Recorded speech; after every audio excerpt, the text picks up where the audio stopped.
مرحبا حبايبي، شلونكم؟ جبتلكم اسهل طريقه لعمل الكلاج العراقي. هنا عندي كيلوين طحين، وعندي كيس حليب، وعندي 4 باكيتات زبده، وعندي معلقتين هيل، وعندي ظرفين بيكنج باودر. وراح نبدي على بركه الله. هنا ضفت الطحين،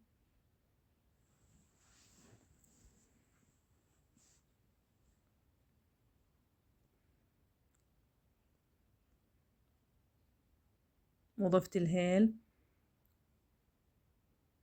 وهنا الحليب عندي ضفته،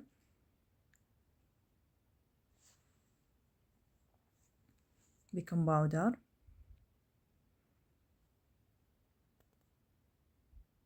وهنا عندي الزبدة، راح أضيف لها معلقة دهن حر للطعم،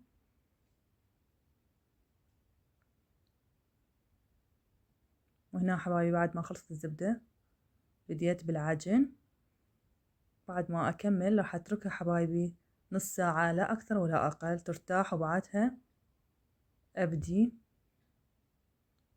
أشكل عجينة.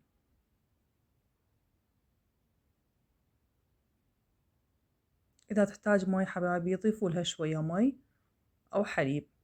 هنا بعد ما ارتاحت العجينة بديت، هنا عندي جوز ضفت عليه شكر وشوية مي، وعندي أيضا البغراش أو جوز الهند أيضا ضفت عليه شكر ومي.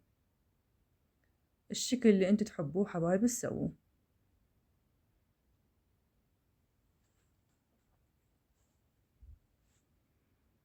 طبعا ما احكيكم عنها، عن الطعم وعن الهشة، قد ما طلعت كلش هشة وخفيفة. هنا عندي الوجه، عندي بيضة، وراح اترك هنا. دخلتها الفرن بعد ما طلعت هذا الشكل مالتها، دخلتها الفرن على درجة حرارة فوق والجوا 180. وهنا عندي التمر، ضيفت له دهن حار وكزبرة مطحونة وجوز هنا ضفت له. وهنا بعد ما بديت تشكيل العجينة بهذا الشكل.